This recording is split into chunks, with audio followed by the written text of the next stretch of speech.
В Общественной палате Коми предложили утвердить статус временного арктического резидента. Общественники провели круглый стол по вопросам развития Арктики. По словам участников, многие предприятия зарегистрированы в Сыктывкаре либо Ухте, основную деятельность ведут в арктической зоне. При этом не получают никаких преференций и льгот, а такой временный статус мог бы дать дополнительный толчок в развитии севера Коми. Тему продолжит Павел Королев. На сегодняшний день в Коми зарегистрировано 24 арктических резидента. В ближайшие месяцы к ним прибавится еще один. Но в соседней Архангельской области их количество уже перевалило за 150. По словам экспертов, север Коми пока не очень популярен у предпринимателей. Сказывается отсутствие инфраструктуры и отток населения. А еще бизнес отпугивает серьезные денежные вложения. Это очень такая капиталоемкая сфера. И в том числе связано с издержками сопутствующими, транспортными. И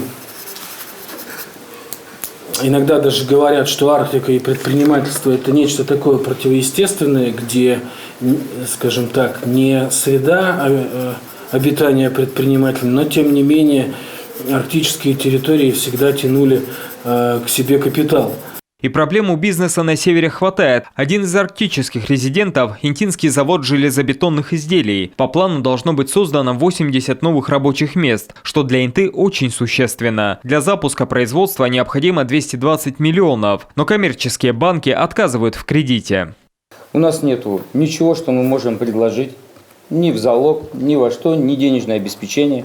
И мы столкнулись с тем, что даже правительство Республики Мы-Сахмеево встречались неоднократно, что они даже готовы были недвижимость собственности республики предоставить взаим банка. Ну на что мне все абсолютно банки сказали, так мы же не ломбард, зачем нам это надо?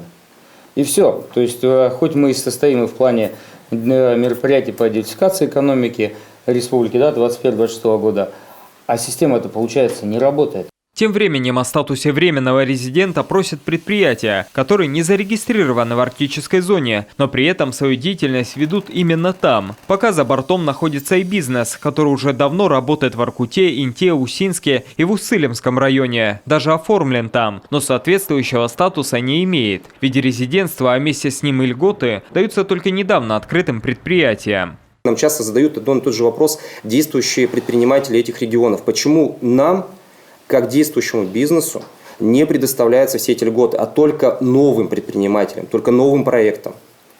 Соответственно, мы в этом направлении уже писали на Корпорацию развития Дальнего Востока Арктики, на Миндаль Востока при поддержке Минэкономразвития о том, что часть, какие-то отдельные категории, чтобы включили их с действующими, например, туристическую отрасль. Почему нет?